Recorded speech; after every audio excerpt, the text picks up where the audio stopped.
सबसे पहले तो आप सभी का बहुत बहुत धन्यवाद। धन्यवाद इसलिए कि आप लंबे समय से यहाँ इंतजार कर रहे हैं और जहाँ तक मुझे जानकारी है लगभग 12 बजे से इसको बंद करो और साइड में करके रखो, जरा बात करना ठीक है। ड्रोन इसको कब्जे में करो, चलो साइड में करके बैठो। आप लोग मीडिया वाले साइड से कर लो, आप इसको बंद करो, बात करने दो।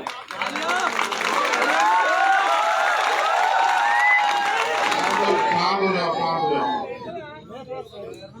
मैंने वो इसलिए बंद करा कि आप मेरी बात पे गौर करो, क्योंकि जब तक आप मुझे सुनोगे नहीं, मेरी बात को समझोगे नहीं, तब तक उस बात पे आप नहीं चल पाओगे। इसका उदाहरण ये है कि मुझसे पहले भी बहुत सारे लोगों ने आपको महापुरुषों के रूप में वो आए, उन्होंने रास्ते दिखाए, आप लोग उस पर नहीं चले, तब इस वजह से आपके हालात जुगे तो बने हुए। तो इसलिए मैं फिर से आपको वही बातें बताऊंगा जो हमारे महापुरुषों ने कही। जो आज नहीं है, उनकी किताबें, उनकी बातें, उनके विचारों के रूप में हमारे बीच में, उसी रास्ते पे चल के हम लोग कामयाब हो सकते। तो क्योंकि आप यहाँ लंबे समय से इंतजार कर रहे हैं, धूप में बैठे हैं, मुझे गाड़ी में बैठे गर्मी लग रही थी, एसी चल रहा था, लेकिन आप यहाँ धूप में डटे हुए हैं, तो मैं आपका दोबारा से पुनः दोनों हाथ जोड़ के आपको जय भीम करता हूँ, आपका धन्यवाद करता हूँ।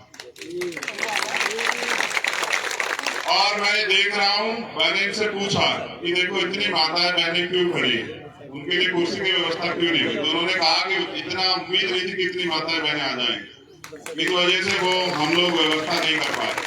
मैं उनसे भी कहूँगा माओ बहनों से कि अगर वहाँ जगह है तो आप बैठ जाओ, और अगर आप खड़ी रह सकते हो तो मैं जल्दी बात खत्म कर दूंगा, क्योंकि मैं अपनी माओ बहनों को खड़े नहीं देख सकता हूँ।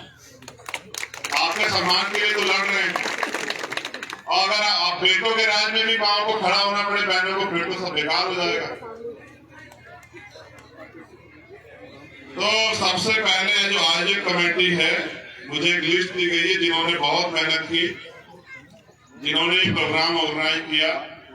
हमारे भाई प्रधान सुखबीर सिंह जी, मैं उनका धन्यवाद करता हूं, क्योंकि जिस दिन से वो जुड़े थे उसी दिन से वो अपना तन मन धन उन्होंने इस आंदोलन में जुटाने का काम किया, वो लगे। मैं उनका, उनकी पूरी टीम का धन्यवाद करता हूँ।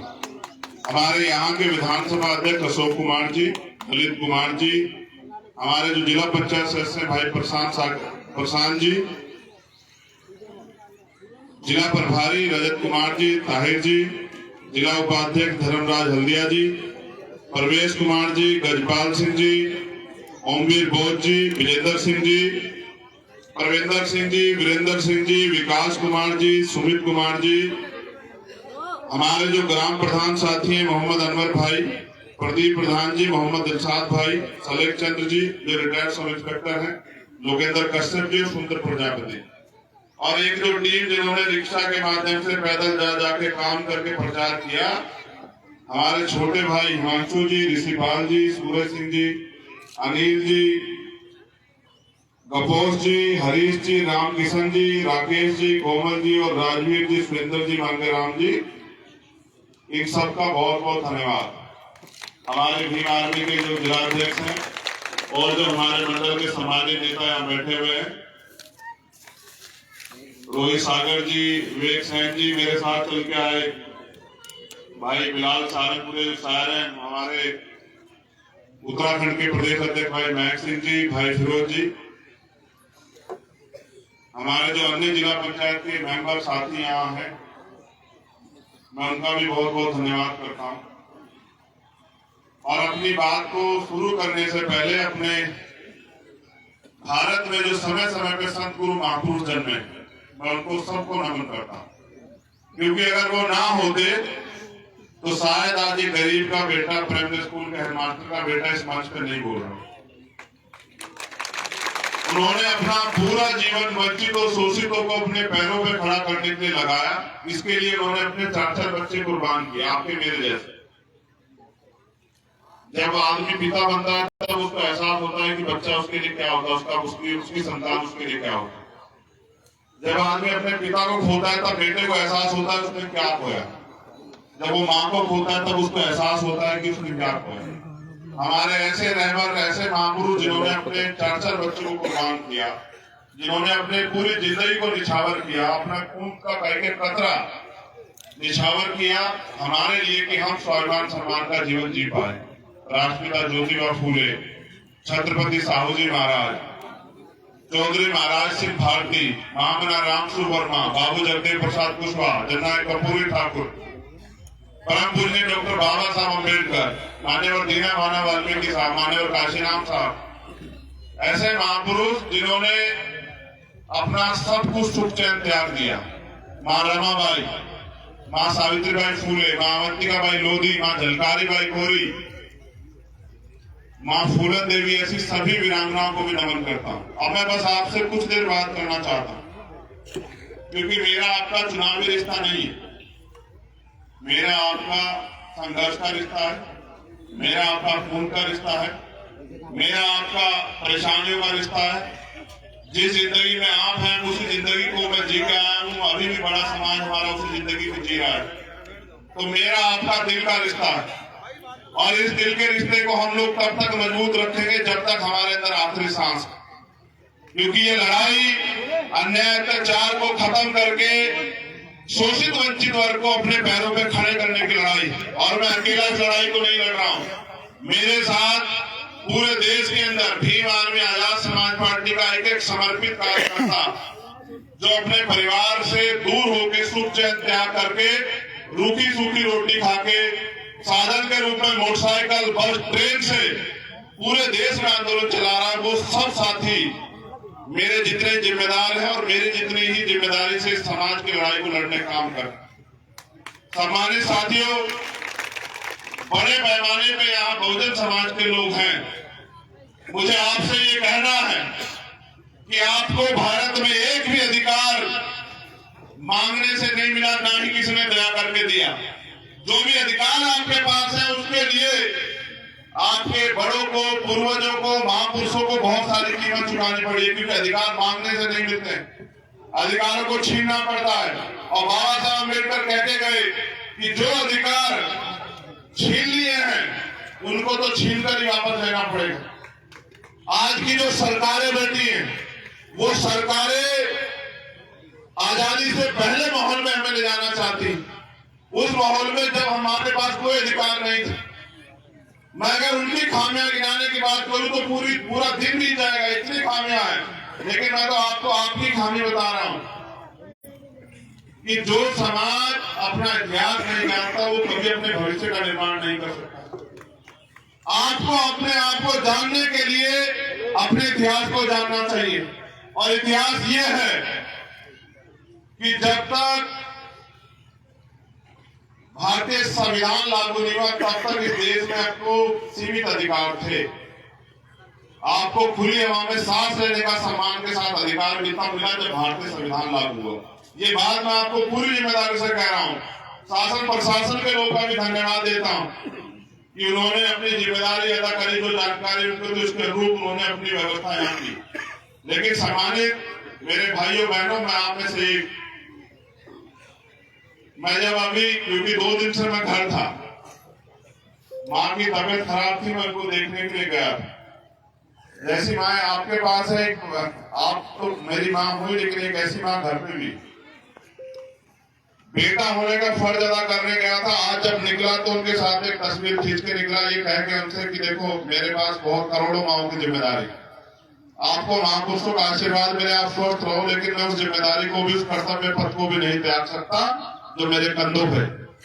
तो उस कर्तव्य पथ को निभाने के लिए निकला हूं। वो कर्तव्य पथ ये है कि जब तक देश में रहने वाले अंतिम व्यक्ति को भी वो सुविधाएं और वो अधिकार नहीं मिलता जो इस देश के अमीर लोग ले रहे हैं, तब तक ये लड़ाई पूरी नहीं होगी। जब तक अंतिम व्यक्ति भी, जो गरीब खेती किसानी करने वाला किसान या मजदूर या वो अंतिम व्यक्ति जो बहुत दूर कहीं इस उम्मीद के साथ जी रहा है कि उसका जीवन भी बदलेगा, उसको भी अधिकार मिलेंगे, उसको सम्मान का जीवन मिलेगा, उसके जीवन में भी अवसर आएंगे। ये लड़ाई उसकी लड़ाई। मैं अगर आपको जो बताना चाह रहा हूं उस पर गौर कीजिए कि 14 अगस्त 1947 को हम लोग भारत में गुलाम थे। 15 अगस्त 1947 को आजादी मिली, लेकिन लड़ाई यही से शुरू होती है। 14 अगस्त को जो हमारी आर्थिक स्थिति थी, सामाजिक स्थिति थी, राजनीतिक स्थिति थी, धार्मिक स्थिति थी, उसमें कितना परिवर्तन हुआ। 14 अगस्त को जिसके खाते में 100 रुपए थे, 15 अगस्त को आजाद होने के बाद उसके खाते में कितने पैसे आए होंगे, आपने कभी सोचा? अगर नहीं सोचा तो जानकारी ले लो कि 14 अगस्त को जिसके खाते में 100 रुपए थे, 15 अगस्त को उसके खाते में 100 रुपए। देश की जो पावर थी अंग्रेजों ने यहाँ के ताकतवर लोगों के हाथ में दे दी।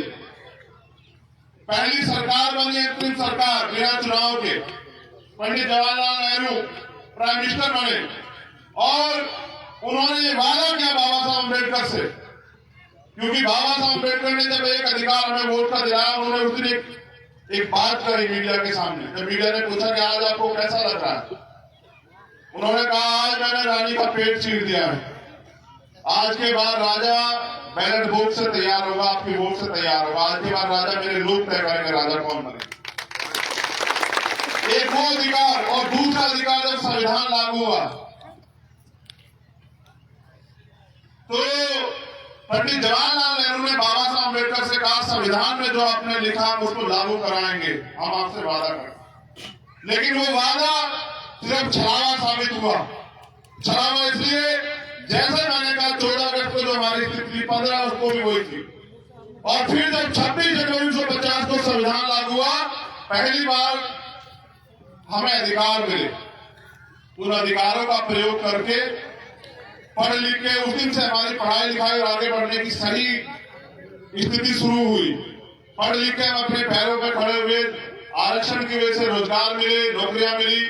उन नौकरियों को मिलने के बाद हमारे जेब में पैसे आए, उन पैसों की बदौलत हमने अपने बच्चों को पढ़ाना शुरू किया, अपने घर बनाने शुरू किए, अपने साधन जोड़ने शुरू किए। तब जाके हम लोग इस देश में थोड़े बहुत खड़े हो पाए। मैं आपको समझाने का ये प्रयास कर रहा हूं कि देश तो आजाद हुआ, लेकिन आप आजाद नहीं हुए। आप आजाद कब होते कि आजादी के साथ जो गरीब था उसको भी इतने साधन और संसाधन मिलते जितने अमीरों के पास थे। आजादी हुई, गरीब गरीब रह गया, अमीर अमीर रह गया, और गरीबों को जो अधिकार मिले, आज की सरकारें उन अधिकारों को लूटने का काम कर रही। जो थोड़े बहुत अधिकार दलित पिछड़ों को मिले, आदिवासियों को मिले, सरकार की गंभीर नजर उन पे है कि किस तरह से इनके अधिकार छीने। ये आजाद भारत है, बहुत सारी शिकायतें, लेकिन आपसे कहनी पड़ेगी। आप ये बताओ 14 अप्रैल अब आ रही है, नहीं आ रही है? आज सब लोग अपने अपने गांव में बाबा साहब अम्बेडकर की जयंती मनाओगे। आप जाओ परमिशन मांगने के लिए, पहले तो आप प्रोग्राम करोगे, पुलिस के लोग आप कहेंगे भाई आपको परमिशन नहीं है।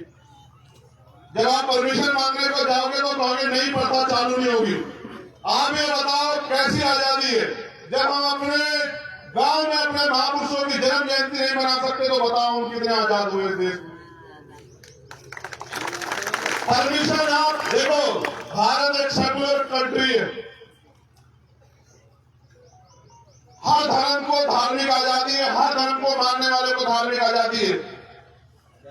जब अन्य धर्म के लोग अपने धार्मिक उत्सव को कर सकते हैं तो कुछ लोगों में पाबंदी क्यों? अभी हिंदू धर्म को मानने वाले लोगों ने हनुमान जयंती का त्योहार मनाया, आपने किसने विरोध किया? किसी ने परमिशन मांगी? कहीं देखा आपने? अब 14 अप्रैल आएगी, आपके आफ्तार बाबा साहब अम्बेडकर ने, बाबा साहब अम्बेडकर में, अब आप कहोगे तो कहेंगे परमिशन।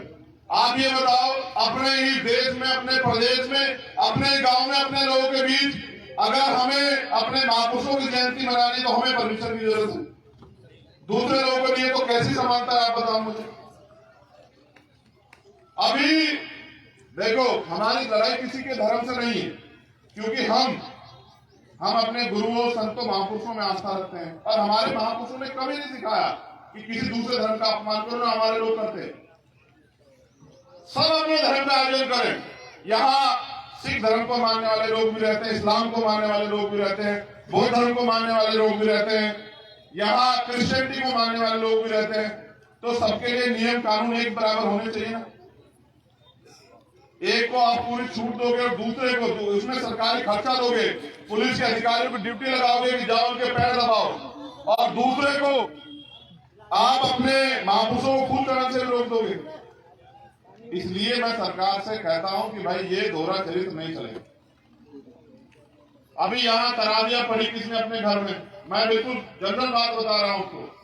ये बात मेरी यहाँ की स्थिति देख के समझ में आई। अभी यहाँ तरावियां पड़ी गई साथ बरेली में, बरेली का ना मुरादाबाद, उन्होंने तरावियां पढ़ी तो उनको नोटिस दे दिए। किसी पढ़े लिखे लोगों बैठो पुलिस के साथियों, तब फिर सवाल जवाब करके बताओ कि आपने जो नौकरी ली वो संविधान की वजह से मिली या सरकार की वजह से मिली। तो ये बताओ, कोई अपने घर में अगर अपना धार्मिक आयोजन करेगा तो आप कौन होते नोटिस देने वाले? भाई घर में हम लोग जो लोग हिंदू धर्म में आस्था रखते जागरण नहीं कराते क्या? धार्मिक कथाएं नहीं कराते क्या? कराते नहीं कराते? और भी तमाम तरह की चीजें कराते, सत्संग भी कराते। तो भाई फिर मुसलमानी को टारगेट क्यों करोगे आप? क्योंकि सरकार का राजनीतिक एजेंडा सेट होता है कि जितना मुसलमान का शोषण करोगे उतना जनता में कह पाओगे देखो हमने मुसलमान को ठीक कर दिया। मैं पूछना चाहता हूं, कितना ठीक करना चाहते हो? तो पहले से ठीक है बेचारा। इतना ठीक है कि मेहनत मजदूरी करके थोड़ा बहुत पेट पाल रहा है, उसको आप सड़क पे लाना चाहते हैं। थोड़ा बहुत खड़ा होता है, सरकारों में बैठे लोग या अपना राजनीतिक एजेंडा सेट करने वाले लोग दंगा उंगा करा सब खराब कर देते हैं।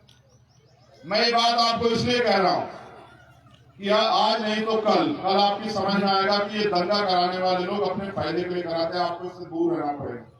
और अगर आप इनके मोहरे बनोगे तो आपका नुकसान होगा, याद रखना। क्योंकि भीड़ किसी की धर्म और जाति नहीं पूछती है, समझ रहे हो? भीड़ जब निकलती है किसी की जाति धर्म नहीं पूछती है, और नुकसान हमेशा गरीबों को होता है। आपने दंगे में किसी नेता को मरते देखा आज तक? किसी नेता का घर जलते देखा? जलाने वालों के हाथ कभी नहीं जलते हैं, जलते किनके हैं? बुझाने वालों। समझ रहे हो? मैं बात आप स्पेशली अपने लोगों से कर रहा हूं कि आपका रास्ता कहां है? आपको संविधान को यहां लागू कराना है, आपको राजनीतिक शक्ति प्राप्त करनी है, आपको सरकारों में जाना है, आपको अपने बच्चों के लिए पढ़ाई के लिए स्कूल खोलने हैं। 60,000 स्कूल बंद कराए सरकार ने 9 साल में। साउंड प्राइमरी स्कूलों में किसके बच्चे पढ़ते हैं बताओ मुझे हाथ उठा के। अमीरों के बच्चे पढ़ते हैं, गरीबों के बताओ? किसके हाथ बच्चे पढ़ते हैं बताओ? गरीबों के स्कूल किसके लिए बंद हुए? अमीरों के लिए, गरीबों के लिए। और जब हम पढ़े लिखेंगे तो सवाल कैसे करेंगे? हमें जानकारी कैसे मिलेगी कि देश में क्या चल रहा है? सरकार स्कूल क्यों बंद कर रही है? इसलिए कि गरीब के बच्चे ना पढ़े।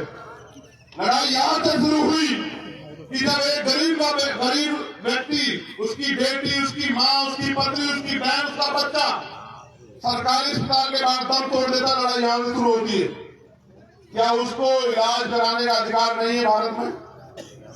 पैसे वालों का इलाज होगा और गरीब लोग सड़कों पे दम तोड़ेंगे। लड़ाई जब तक गरीबों को भी अमीरों जैसा इलाज नहीं मिलता बराबरी का, तब तक लड़ाई जारी रहेगी।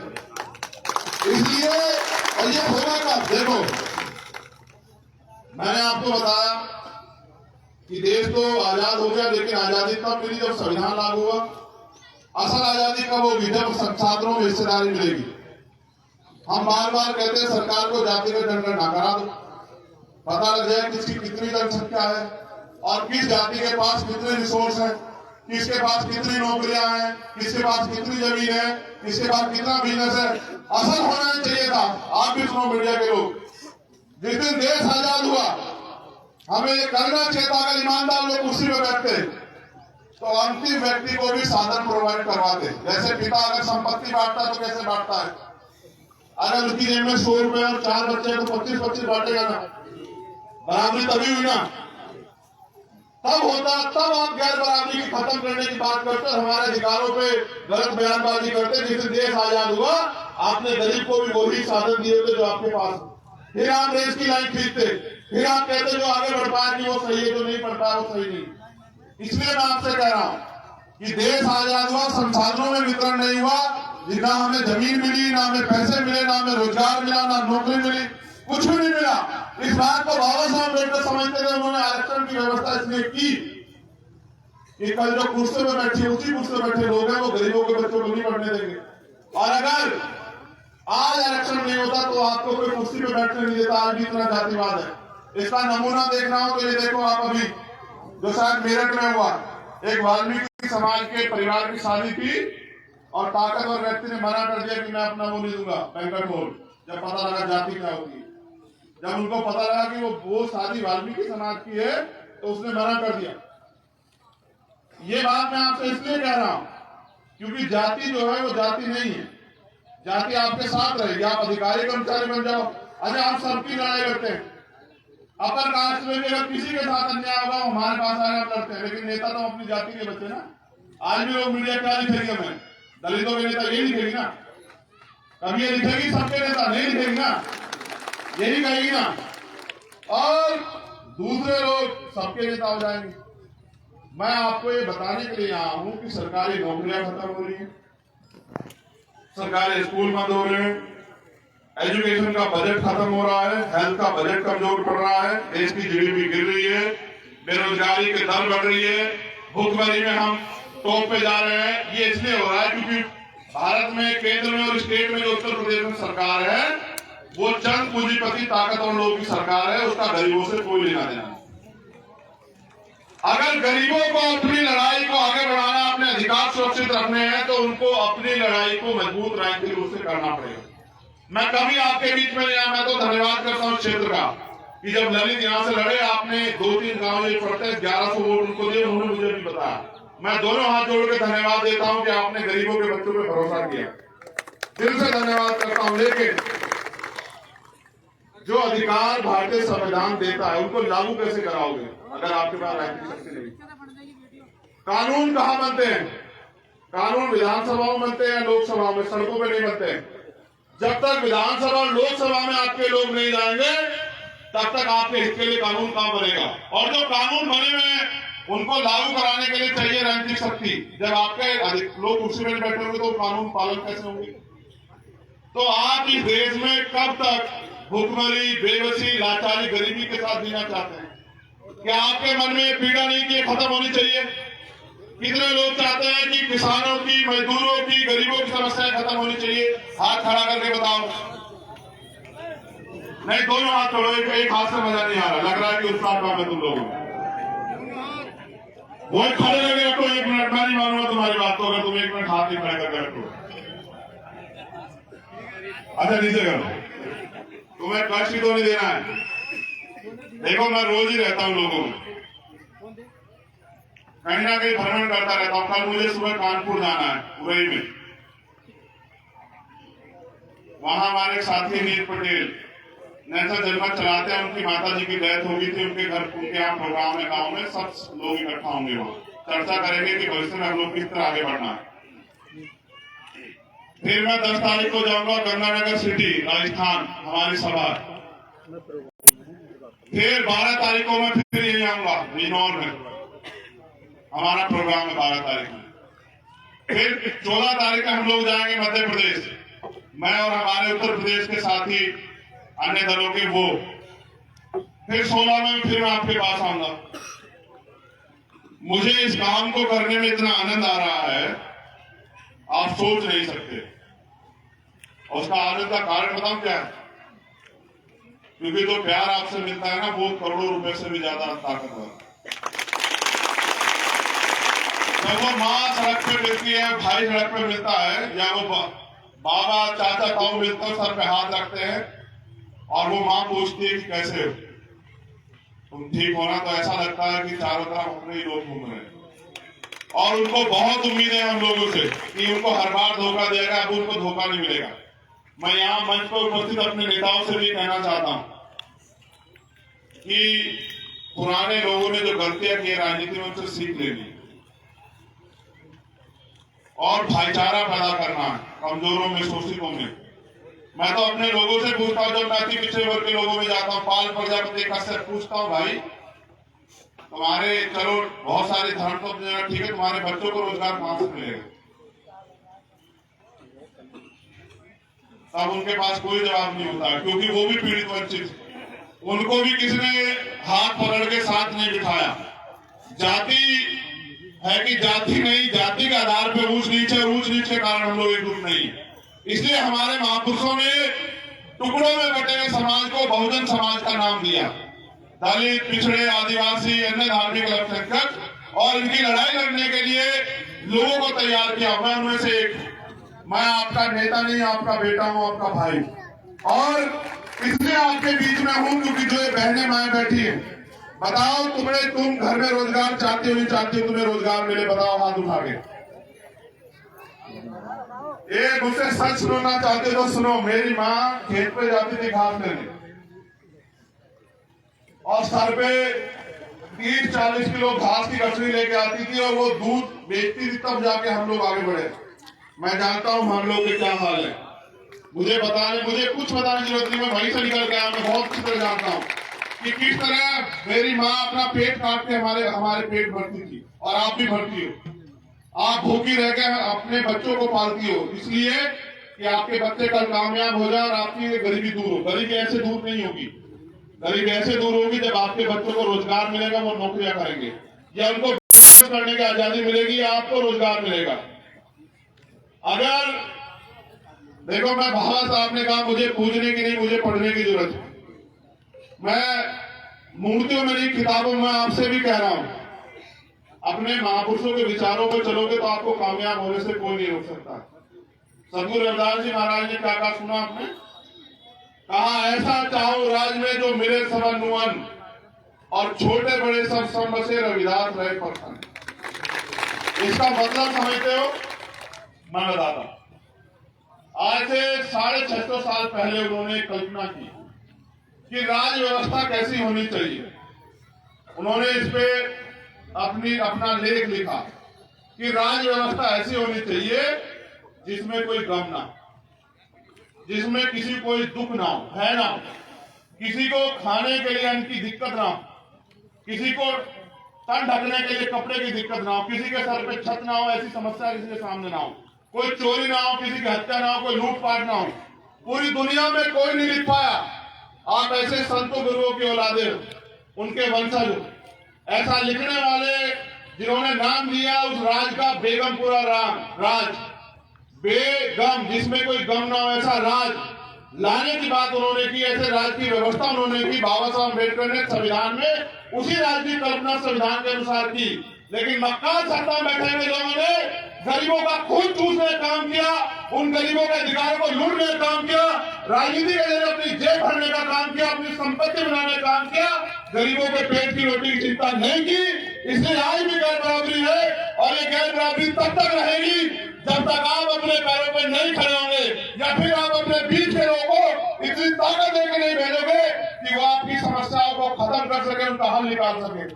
आप भूख से मरते हो, आप समस्या का सामना करते हो, मेहनत मजदूरी करने के लिए चौक पे जाकर सुनो, मेरे लोगों में बताता हूं तुम्हें सच क्या है।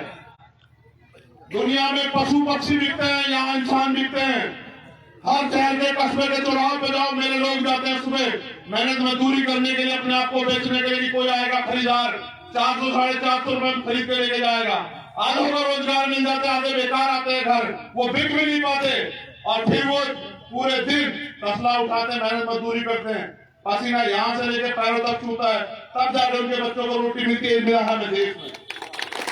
बाबा साहब ने भी कहा कि ये वोट तुम्हारी जिंदगी बदल देगी। माननीय काशीराम साहब ने भी कहा कि वोट की रक्षा हमें बहन बेटे की रक्षा की तरह करनी है। मेरे लोगों, आपने वोट की ताकत नहीं समझी।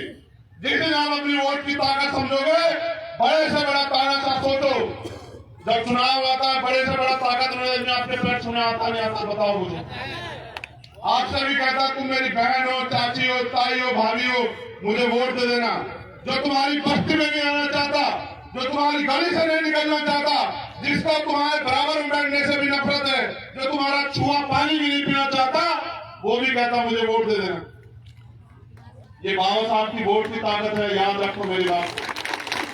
अगर इस वोट का आपने गलत प्रयोग किया तो आपकी आने वाली नस्लें यहाँ मोहताज हो जाएंगी, गुलाम। और अगर इस वोट का सही आपने इस्तेमाल किया तो आप इस देश में वो राज ला पाओगे जो मैंने कहा। हमारी लड़ाई किसी जाति धर्म से नहीं, हमारी लड़ाई उन लोगों से है जो गैर बराबरी की व्यवस्था को स्वीकार करते हैं और नफरत फैलाने का काम करते हैं। ये मुल्क सबका है। अगर किसी के साथ भी अन्याय हो रहा तो हमारा जमीन गवाही नहीं देता कि हम चुप रहें। अभी मैं फिर कह रहा हूं, अभी एक बच्ची कार्तिक, वो पूजा भी वहां राजस्थान में, मेरे पास फोन आया परसों कि भैया आ जाओ। ईमानदारी से मेरा दिल था कि मैं वहां चला जाऊं, मगर मैंने सोचा कि आप लोगों को बुरा लगेगा जब प्रोग्राम रखा हुआ है। उसको 10 टुकड़ों में उसकी हत्या कर दी। हमारी टीम वहां मौके पर चली गई, आंदोलन किया, तब जाके उसको न्याय मिलने की उम्मीद जग रही। उसके परिवार ने मुझे कहा कि भाई आप आ जाओ। मैंने राजस्थान के लोगों से भी कहा भादरा की सभा में कि अगर आप गलत चयन करोगे, गलती कर बैठोगे, तो जो 5 साल अन्याय होगा उसके जिम्मेदार आप खुद होंगे, मुझसे मत कहना। अगर आपने गलत चयन कर लिया पैसे के चक्कर में, किसी उपहार के चक्कर में, शराब के चक्कर में, तो आपके बच्चों के जो कत्ल अन्याय होंगे उसके जिम्मेदार आप खुद होंगे। आपके जो अधिकार छीने उसके जिम्मेदार आप खुद होंगे। ये मेरी माए बहनी बैठी है, मुझे एक बात का जवाब दो, पैसे वालों के चक्कर में अपने इस गरीब बेटे को भूल तो नहीं जाओगे तुम? बताओ। नहीं, दोनों हाथ उठा के बताओ, एक हाथ से नहीं मारूंगा मैं बिल्कुल भी। मैं बड़ा सतर्क हो गया हूं पिछली बार के बाद। देखो, अगर अमीरों को गरीबों की चिंता होती तो कोई गरीब रहता क्या? बताओ। अमीरों के कुत्ते भी घी खाते हैं, उनके कुत्ते भी गाड़ी में घूमते हैं, इसी में देखो वो बटर लगी हुई थी, वो ब्रेड खाते हैं, आप सूखी रोटी खाते हो। इस देश में कुत्ते बिल्लियों की इज्जत है, इंसानों की नहीं। सड़क पे अगर कोई इंसान मर जाएगा तो आदमी वीडियो बना लेगा, उसको उठा के अस्पताल में भेजेगा। कोई अगर पशु को नुकसान हो जाएगा तो दिखावा करने के लिए, क्योंकि ढोंगी हम लोग, तो उस पशु के पास खड़े होकर वीडियो उसके पैर वो दवा ववा करते हुए दिखाएगा कि देखो मैं कितना पशु प्रेमी हूं। लेकिन जो जीव इंसान अपनी मौत के लिए और जिंदगी के बीच लड़ रहा है उसको नहीं उठाएगा। हम यहाँ ढोंगी लोगों में रहते हैं। मैं आपसे भी कह रहा हूं, पहले माओ से पूछ लू, नहीं पूछ लू? एक बार पूछ लू, बताओ साथ दोगी नहीं दोगी? बताओ, दोनों हाथ उठा के बताओ। ऐसा तो नहीं वो पैसे और शराब वराब लेके आ जाओ, कहोगे कि अपने बेटे को भूल जाते, ऐसा तो नहीं है? बताओ। और वो राशन भी बांट रहे हैं, अब देखा आपने क्यों बांट रहे राशन? आपको पता है? देखो, राशन देते हैं 1 महीने में 4 किलो, यही दे रहे हैं ना? 4 किलो राशन कितने का आता है? 100 रुपए का, 200 का आता होगा। और वोट कितनी कीमती है? करोड़ों रुपए से महंगी। और कैसे मिली? आपके महापुरुषों ने अपने 4-4 बच्चे कुर्बान किए अपने सुख चैन, तब मिली ना। तो इस वोट को अगर दुश्मन को दे दिया तो क्या होगा? जो अन्याय होगा उसके जिम्मेदार हम खुद हो जाएंगे। ठीक है? उससे बड़ी बात बताता हूं, मैं बताता रहता हूं सब चीजें। मेरा काम ही ये नेतृत्व करता के जरिए कि आपको जानकारी दूं।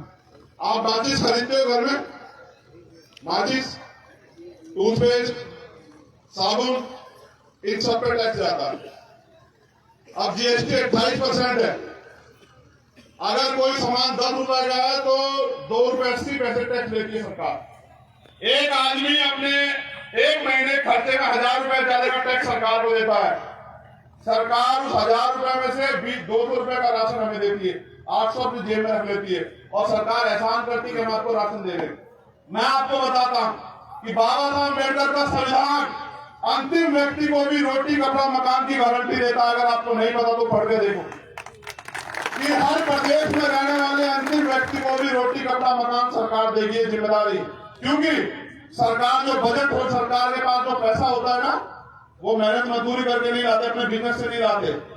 वो जो हमारे टैक्स का पैसा होता है, house tax, sale tax, GST, तो सेल टैक्स तो बंद हो गया, जीएसटी, इनकम टैक्स, तमाम जो हमारे टैक्स हैं, और जो प्राकृतिक रिसोर्स है उससे जो पैसा इकट्ठा होता है उसको पोस्ट बोलते हैं। उसी कोष को हम बजट के रूप में लेना और देना करते हैं, जनता से लेते हैं और जनता को देते हैं। सोचो, कोई बहन है पढ़ी लिखी है जो 12वीं पास हो, खड़ी हो जाए, एक बार खड़ी हो जाए। अगर मैं तुझसे 1200 रुपए लूं और तुझे 200 रुपए वापस कर दूं, तो तू मेरी एहसानमंद होगी या मैं तेरा एहसानमंद हूं? किसका किसके ऊपर उधार है बता। मैं तुमसे 1200 रुपए लेता हूं और तुम्हें 200 रुपए देता हूं, 1000 रुपए रख लेता हूं। मैंने तुमको दिया, तुमने मुझे दिया, बताओ बहन, तुमने मुझे दिया ना।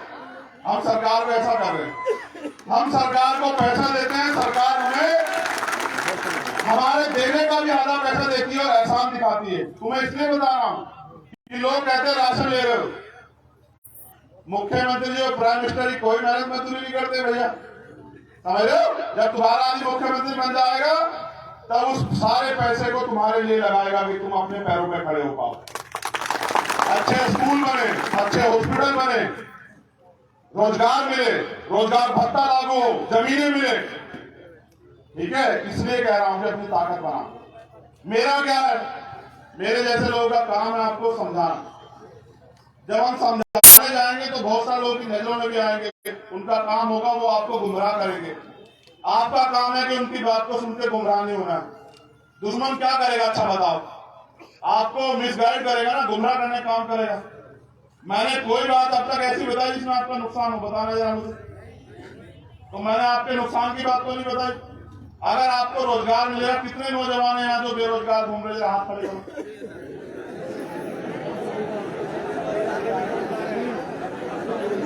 नीचे करो, बताओ। इसका मतलब मैं समझू कि बेरोजगार लोगों ने ठान लिया कि अब रोजगार देने वाला बना। ठीक है, भारत के अंदर 51% युवा है भाई, बहने और भाई मिला के, और 51 जो देश की सरकार बनती है वो 37-38% वोटों बनती है। अगर ये 51% लोग भी अपने भाग्य का फैसला करने के लिए अपनी वोट को एकजुट कर दे तो ये युवा ही सरकार में आ जाए।